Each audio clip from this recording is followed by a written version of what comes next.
تو ایک دفعہ ہمارے علاقے میں، ہمارے تلمبا میرا ہوم ٹاؤن ہے، اس کے قریب میرا گاؤں ہے، تو ایک جماعت آئی جس میں کچھ پرانے گانے والے تھے، گلوکار تھے، اور ایسے ہی وہ ناچ گانے کے بھی ماسٹر تھے، لیکن اب وہ تبلیغ میں چل رہے تھے۔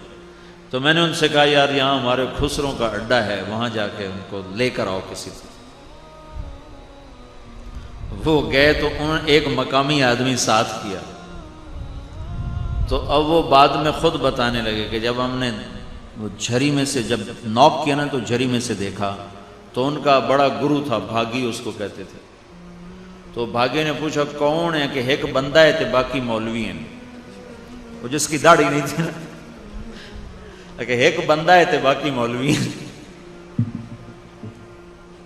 اچھا دروازہ تک کھولو، انہوں نے دروازہ کھولا، وہ جا کے بیٹھ گئے، تو وہاں کوئی انڈین فلم لگی ہوئی تھی، وہ دیکھ رہے تھے۔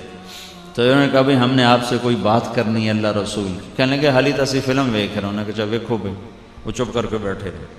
جب فلم ختم ہو گئی کہا بھئی اب ہم نے آپ سے بات کرنی ہے، انہوں نے کہا جی اسی حالی اپنا ریاض کرنا ہے، کرو بھئی۔ تو انہوں نے ناچنا شروع کر دیا، تو آدھا پونا گھنٹہ وہ ناچتے رہے، یہ چپ کر کے بیٹھے رہے۔ انہوں نے کہتا ہے کیوں جو مولوی ہیں جڑے جاندے ہی کوئی نہیں۔ انہوں نے بعد میں خود بتایا کہ ہم نے سوچا جب ہم ناچیں گے تو جو خود ہی بھاگ جائیں گے، توبہ توبہ کریں دے لا حول ولا پڑھ دے، وہ تو گئے ہی کوئی نہیں۔ میں کہہ لگے ہن سننی پوے گی۔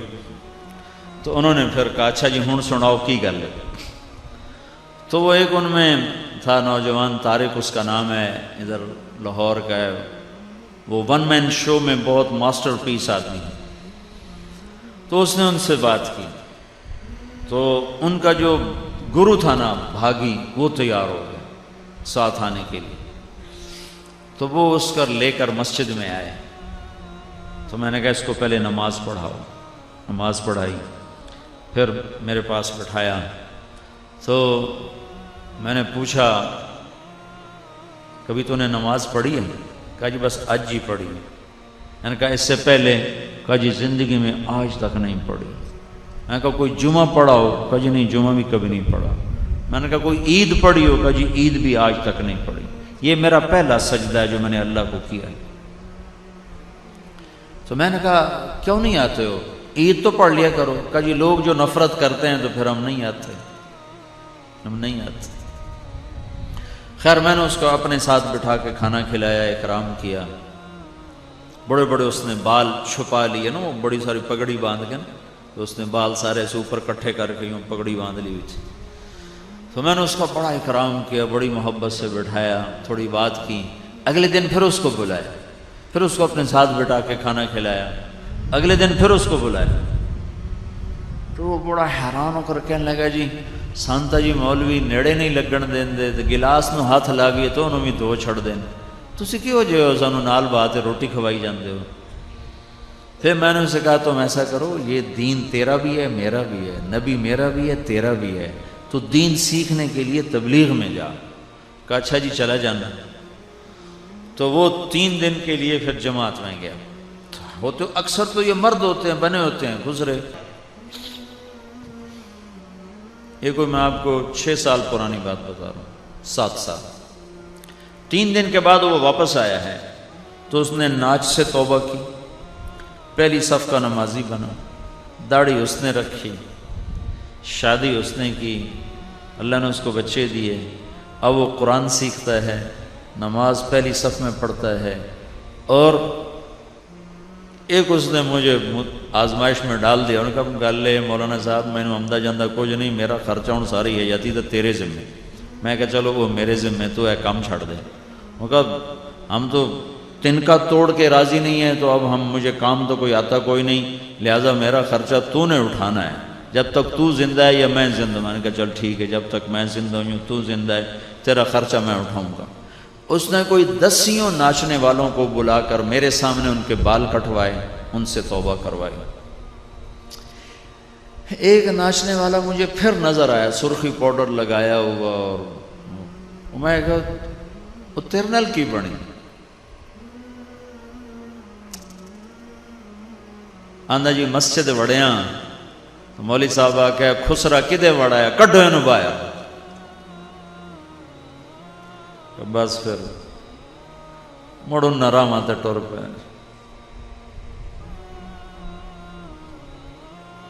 ہمارے تلمبا میں بہت پرانا بازار حسن ہے۔ 1818 میں رنجیت سنگھ نے ملتان فتح کیا تھا، مظفر خان شہید 5 بیٹوں سمیت شہید ہوا تھا، عبدالی روڈ پر اس کی قبریں ہیں بیٹوں سمیت۔ تو تلمبا ملتان کا ایک صوبہ تھا اس وقت، بہت بڑا شہر تھا یہ۔ تو اس نے جب تلمبا فتح کیا تو ملتان یہ 1818 میں ہے، تو شیر سنگھ نے یہ فتح کیا تھا، پھر رنجیت سنگھ بعد میں خود آیا تھا۔ تو اس نے ایک بازار حسن کی بنیاد رکھی تلمبے میں، اب تک وہ قائم ہے۔ اب پہلے والی رونق نہیں ہے لیکن اب بھی ہے، سارا کچھ دھندا ہوتا ہے۔ تو پھر میں نے سرگودے میں ہمارا ایک ساتھی ہے، اس نے وہاں بازار حسن میں کام کیا، کئی لڑکیوں سے توبہ کروائی، کئیوں کی شادیاں کروائیں۔ تو میں نے اس سے کہا یار تم ادھر تلمبے جماعت لے کر آؤ، میں اپنے یہ جو ہمارے علاقے کی ہیں بچیاں، میں ان میں چاہتا ہوں کوئی اللہ کی بات ہو۔ تو وہ آئے جماعت لے کر اور گئے بازار حسن، تو انہیں وہاں کی لڑکیوں کو اکٹھا کیا، تو ان سے اس نے بات کی اور کہا بیٹیو میں تمہارے سر پہ اماں فاطمہ کی چادر ڈالنے آیا ہوں۔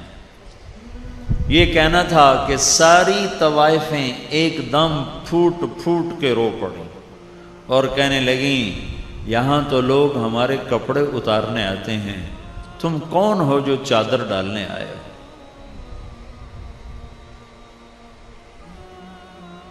اتنا روئیں کہ اس کو بھی رلا دیا کہ یہاں تو ہمارے کپڑے اتارنے لوگ آتے ہیں، تم کون ہو جو چادر ڈالنے آئے ہو؟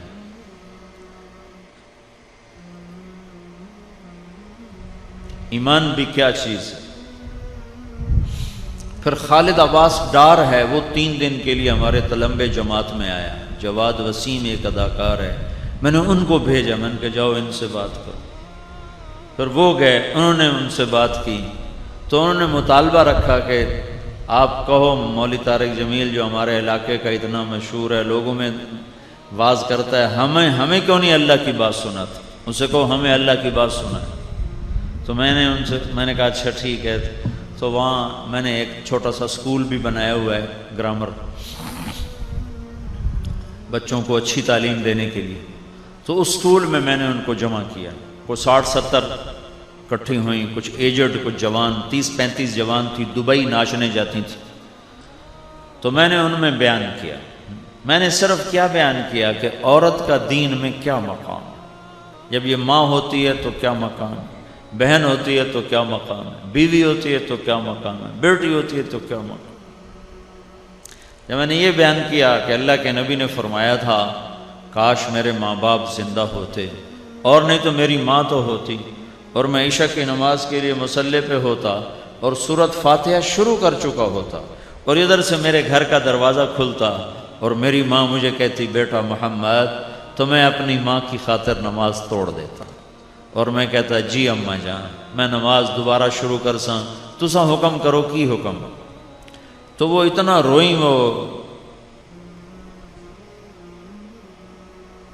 کون عزت بیچتا ہے؟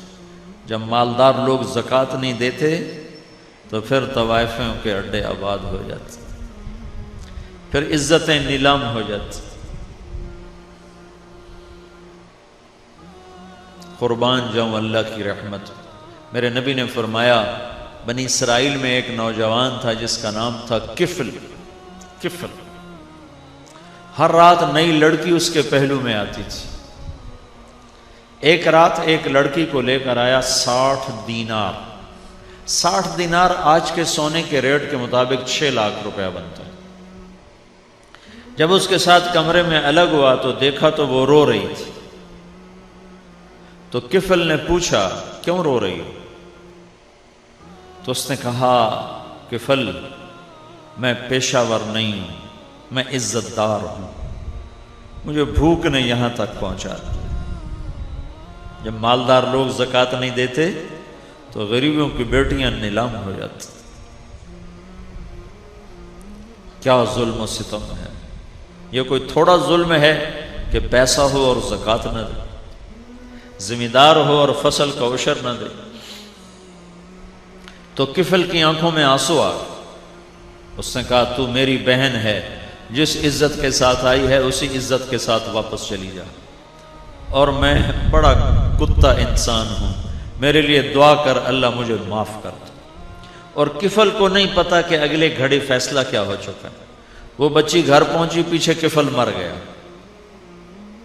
یہ ایسا نامی گرامی بدماش تھا، کل نہ اس کو کوئی غسل دینے آتا، نہ کوئی کندھا دینے آتا، نہ اس کا کوئی جنازہ پڑھنے آتا۔ وہ ایسا غلط انسان تھا، تو میں اس شہنشاہ کی رحمتوں پہ قربان جاؤں۔ ارے تم تو محمد مصطفیٰ کے امتی ہو، تمہارے لیے تو دو مہربان ہیں، ایک اللہ اوپر ہے، ایک نیچے محمد مصطفیٰ ہے۔ وہ تو بنی اسرائیل کا ہے، اس کے پیچھے تو محمد مصطفیٰ کی پشت پناہی نہیں ہے۔ لیکن میرے اللہ نے کیا کیا، جب صبح ہوئی تو لوگوں نے دیکھا کفل کی دیوار کے اوپر لکھا ہوا تھا ان اللہ قد غفر للکفل، اللہ نے کفل کو معاف کر دیا ہے، جاؤ جنازہ پڑھو، جاؤ کفن دو، جاؤ دفن کرو، جاؤ کندھا دو، کہ جس رب نے پکڑنا تھا اس نے معاف کر دیا ہے۔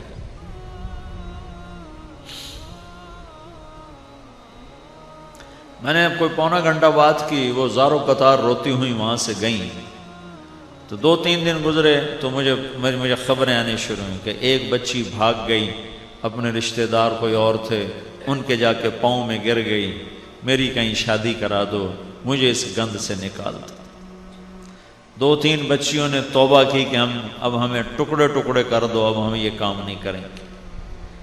پھر ایک بچی کا پیغام آیا کہ میں آپ سے ملنا چاہتی ہوں، ساتھ ایک اس کی نمبردار نہیں، وہ جو بیچ میں پھر بڑی ایجڈ ہو جاتی ہے، تو پھر وہ جوان لڑکیوں سے بھی خطرناک ہوتی ہے، جو سودے کرواتی ہے اور کیا کچھ کرتی ہے۔ ایک وہ نمبردار نہیں، ایک وہ بچی، وہ دونوں میرے پاس میرے گھر آئیں ملنے کے لیے۔ تو وہ بچی رونے لگی، کہنے لگی میاں صاحب میری کتھائیں شادی کرا دو، میں نے میرے براما وڈ چھڑیا مار مار کے کہ سانو کما کے دے میں جویں ہی کماؤنا ہے۔ تو میں انہوں نے آکھیا ہوں میں نے ٹوٹے ٹوٹے کر چھڑو، میں ایک گندہ کم نہیں کرنا۔ تبلیغ نے صرف ممبر پہ بیٹھ کے تبلیغ نہیں کی ہے، بالا خانوں میں پہنچ کر بھی اللہ کی بات کو پہنچایا۔ میں نے کہا بیٹی تو غم نہ کر، جب بھی کوئی مجھے مناسب رشتہ ملا میں تیری شادی کروں گا، اور جب تک تیرا رشتہ نہیں ہوتا تیرا خرچہ میرے ذمہ ہے۔ وہ نمبردارنی کی 3 بیٹیاں تھیں، ان کو وہ گھنگرو بندھا رہی تھی نچانے کے لیے، تو آ کر کہنے لگی مولانا صاحب میں توبہ کی تھی، میری دھیاں نو بچا لو۔ میں کہا بی بی اللہ بچاؤں والا، میں کی بچا سکنا۔ اب اس نے ایک کی منگنی کر دی ہے اور وہ جگہ ہی چھوڑ دی، اور 3 کو بچا لو، 3 زندگیاں بچ گئیں۔ تو اس طرح کتنی عورتوں کو میں جانتا ہوں جو بازار حسن کی تھی، لیکن بازار چھوڑ کے کوئی شادیاں کر گئیں، کوئی باہر نکل گئیں۔ یہ تبلیغ بڑا عجیب، اس نے پاکستان کو سہرا بندھایا ہے، ساری دنیا میں پھرا ہوں، اس نے پاکستان کو سہرا بندھایا۔ تو میری گزارش ہے آپ لوگ چھٹیاں لے کر تبلیغ میں جایا کرو۔ جمعرات کو جب آپ یہاں ہو تو وہ مرکز میں رات میرا بیان تھا، وہاں جا کے بیان سنا کرو۔ جب ڈیوٹی پر ہو تو ڈیوٹی کو عبادت سمجھ کے کرو۔ ایک اللہ کے ایک جہاد ہے جو سرحدوں پر ہوتا ہے، ایک جہاد ہے جو اندر ہوتا ہے۔ جو سرحدوں پہ کھڑے ہیں رات کو پہرے دے رہے ہیں، ان کی ایک رات کا پہرا، اور تم لوگ جو راتوں کو پہرے دے رہے ہو، تمہارا ایک رات کا پہرا وہ اس 100 سال کی عبادت سے بہتر ہے جس کا ہر دن 100 سال کے برابر ہو۔ تو اپنی ڈیوٹی کو صرف تنخواہ نہ سمجھو کہ تنخواہ لبنی، اپنی ڈیوٹی کو بندگی سمجھو، عبادت سمجھو، لوگوں کی خدمت کرو، لوگوں کے کام آؤ۔